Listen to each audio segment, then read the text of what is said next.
Hello,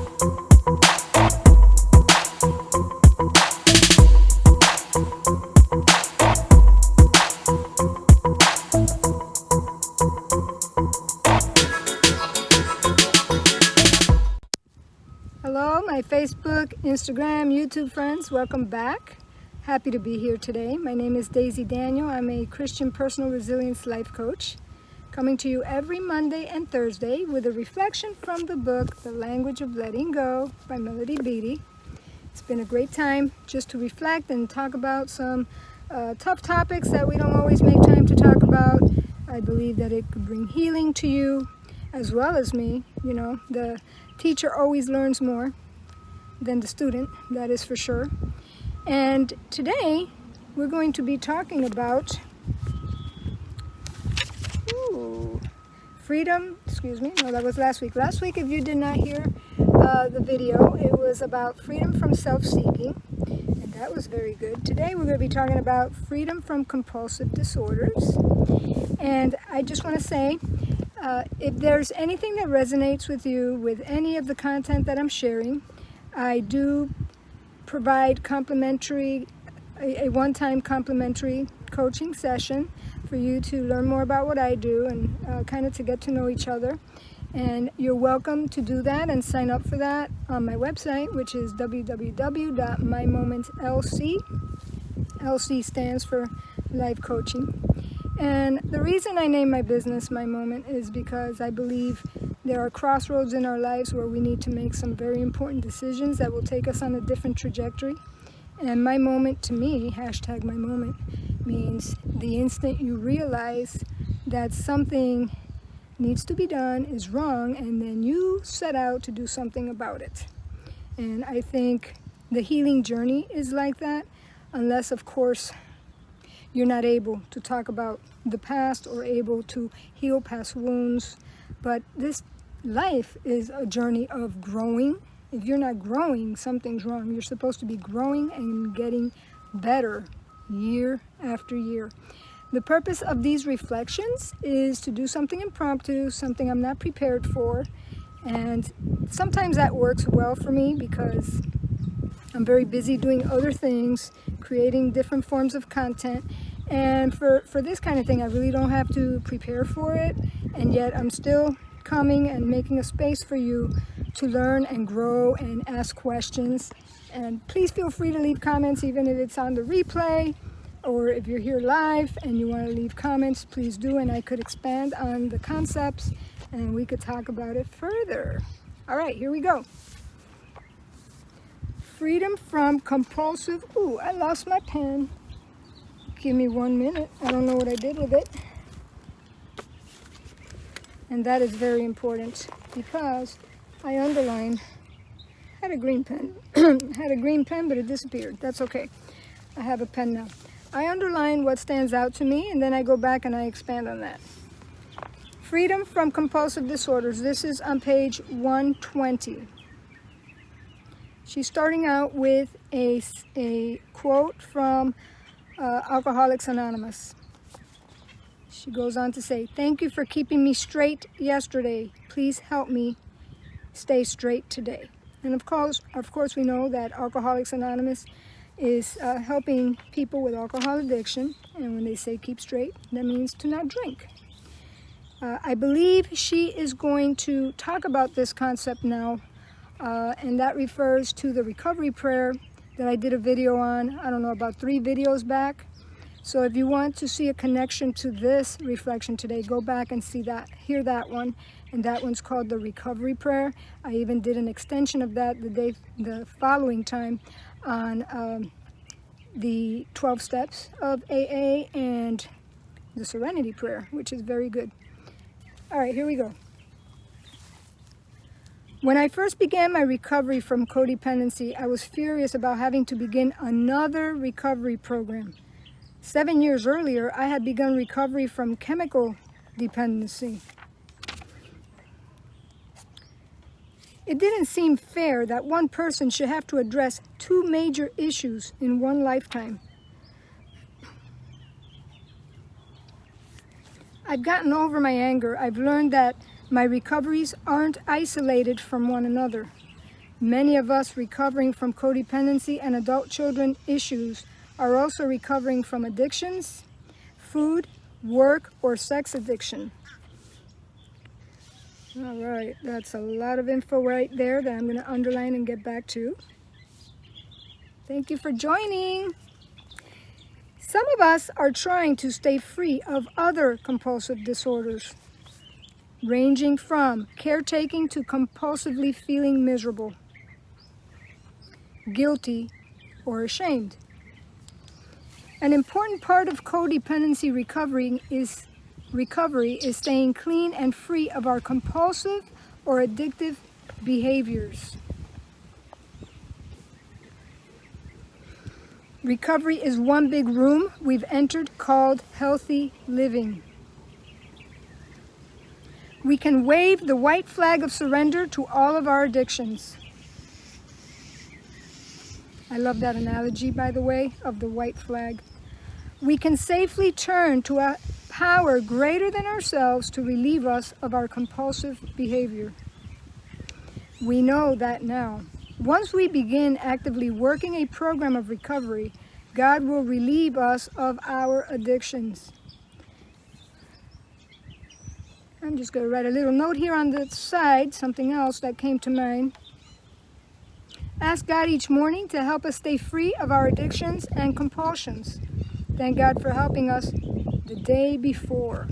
That's important, showing gratitude and seeing how far we have come in our recovery process and in our healing. Because sometimes we get stuck in areas that we are weak in, and we just think that's who we are completely, and it's not. That's just one little part, one area we're working on. And here's her prayer at the end. She says, "Today, God, help me pay attention to all my recovery issues. Help me know that before I can work on the finer points of my recovery, such as my relationships, I must be free of addictive behaviors." Oh, wow. That's interesting. We're going to talk about that for sure. All right. So the title of today's reflection was Freedom from Compulsive Disorders. I just read the reflection, and I'm going to go back and touch on some of the areas I underlined. She started off by saying, and by the way, this whole section was based on a part of the recovery prayer, which I did a reflection on that a few videos back. And part of that recovery prayer was this: "Thank you for keeping me straight yesterday. Please help me stay straight today."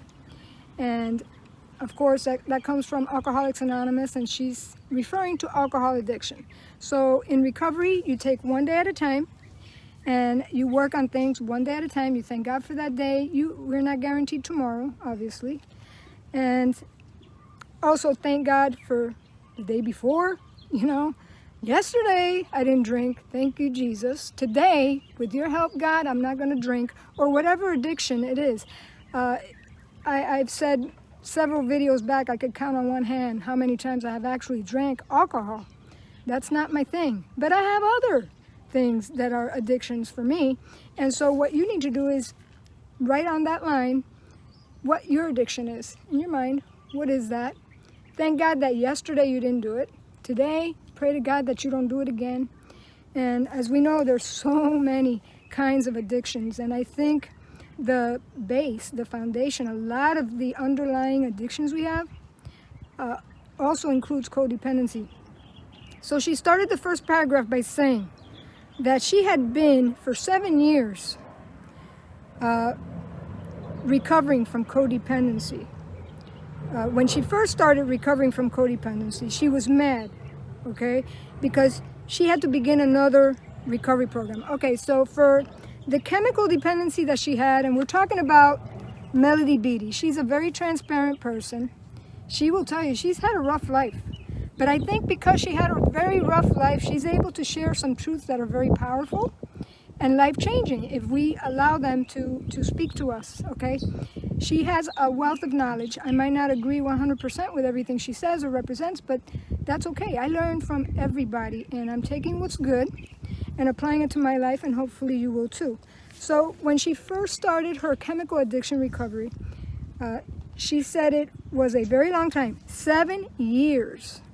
She worked on her chemical addiction, okay? That's a long time to be going through something very difficult like that, but she did it. After she did that, she was upset because now she had to work on her codependency issues. She had to heal the addiction first, which is what she said right at the end of this reflection in her prayer. Heal the addiction first, so that then you could start working on the codependency. That makes sense, because it's very hard to tackle all these big life issues.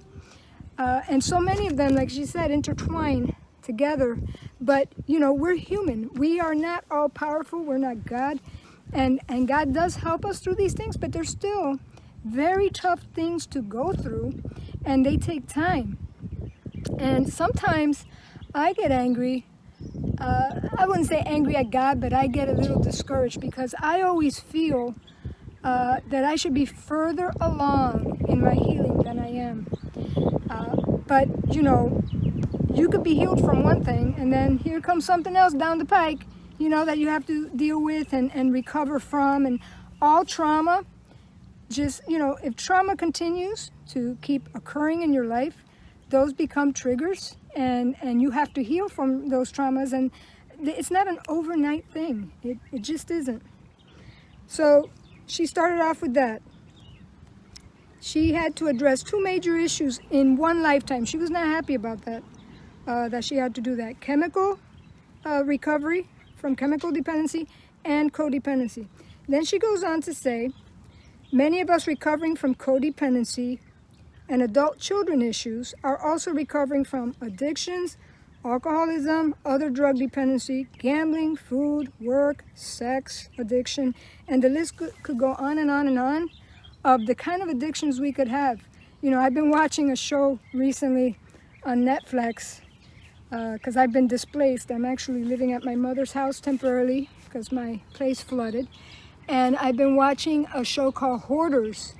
And oh my goodness, I'm learning so much from watching that show.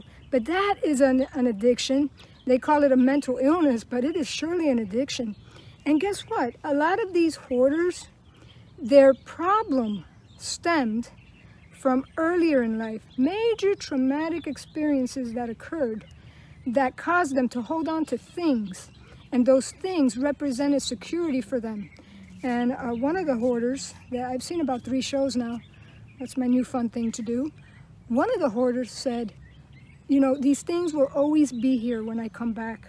My children could have left me, my parents could have left me, everybody could have left me, but guess what? These things are here, and they give me security. Another hoarder said, you know, I have stuff in this house that can help me survive for a year. So it's very fear-driven also, a very fear-driven addiction. But, you know, there are people that are addicted to washing their hands. I think a lot of us are going to start doing that now with this coronavirus. We're going to be washing our hands and have like a hand washing addiction. There's so many different addictions. And she's saying that it's all intertwined, but it's good to take one addiction at a time and work on them as long as it takes.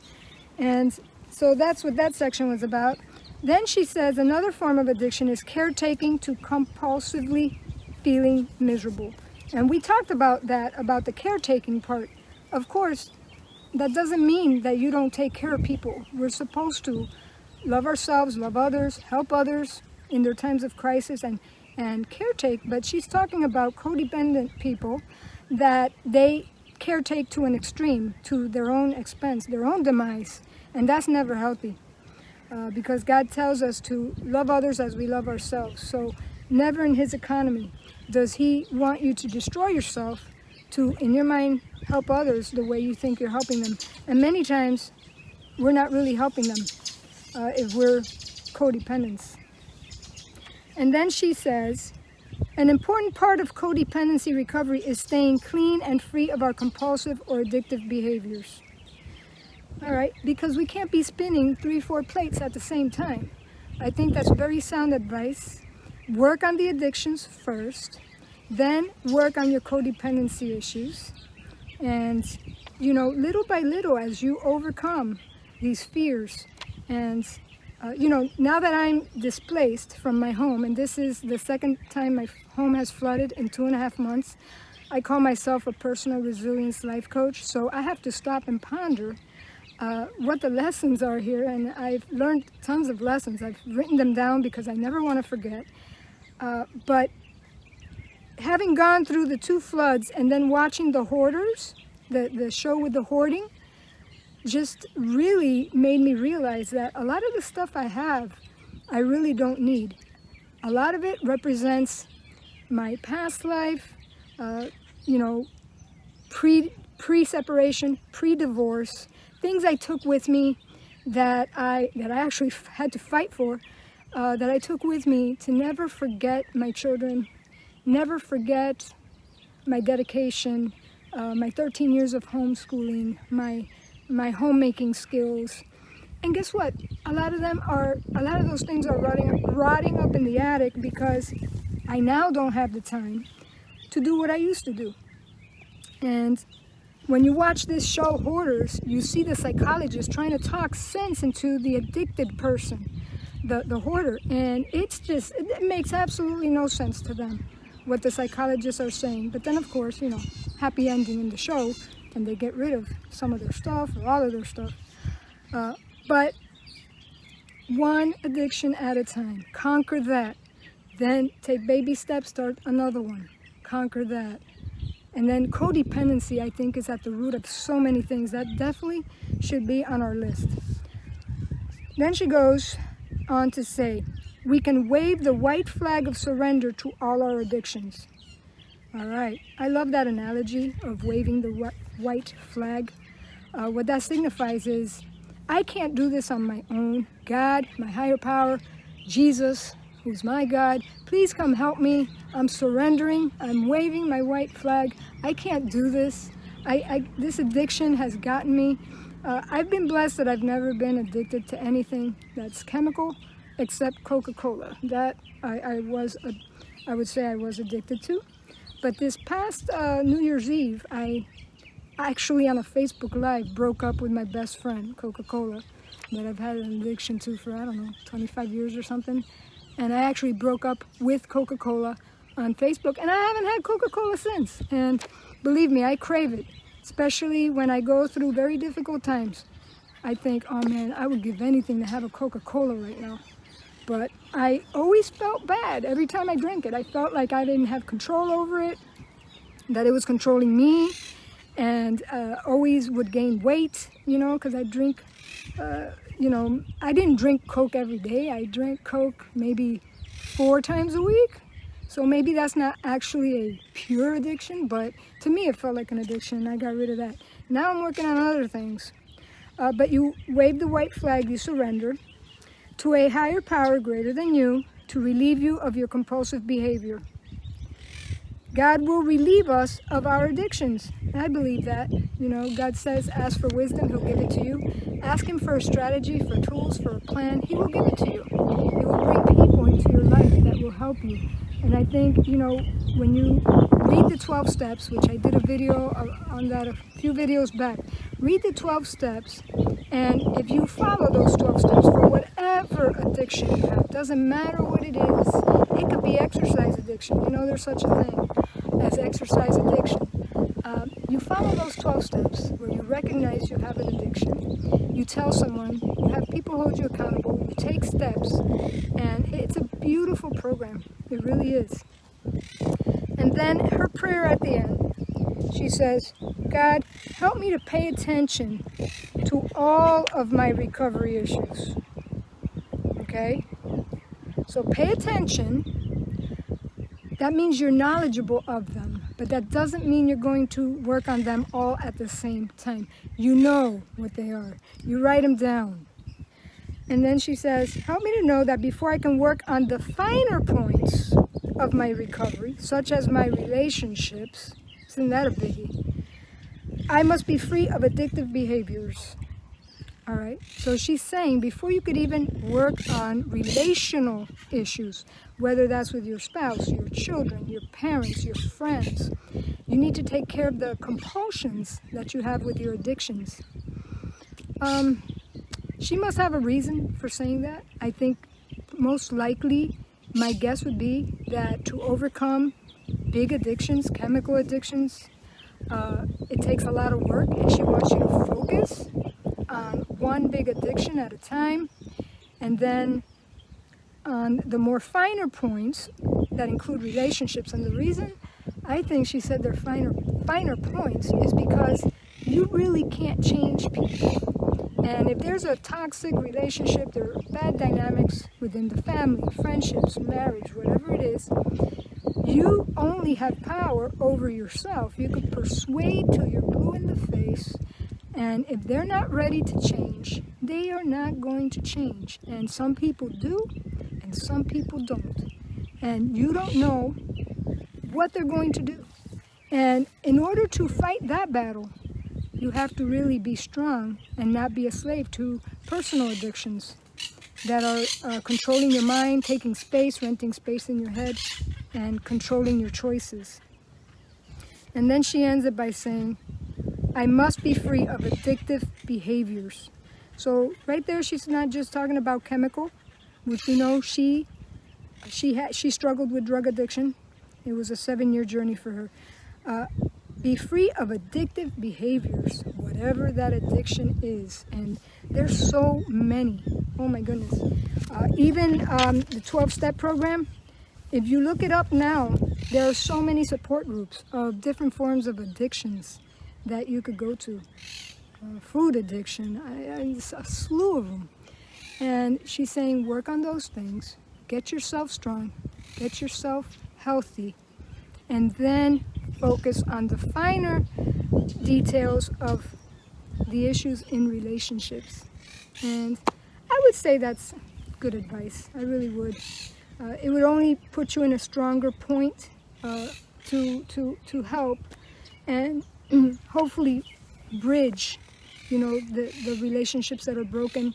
I have broken relationships in my life that I've been trying to fix, and there's only so much that I could do as a human being. And so what I do is I focus on myself, making me the best person I could be, and let them in their time heal. And if they want reconciliation, they want to come back to you, they want to work on things, that's beautiful. That's beautiful. And then you could also reach out, even if they're not responding. You could reach out, but you'll be doing it at a much stronger stance, with a much stronger life experience and healing that has taken place. And it could take years for this to happen. So I want to thank you all for joining. I want to open it up now for any comments. If there's anything that I shared today on this reflection that you want to continue talking about, I'd be happy to talk to you more about it, and we could continue the conversation.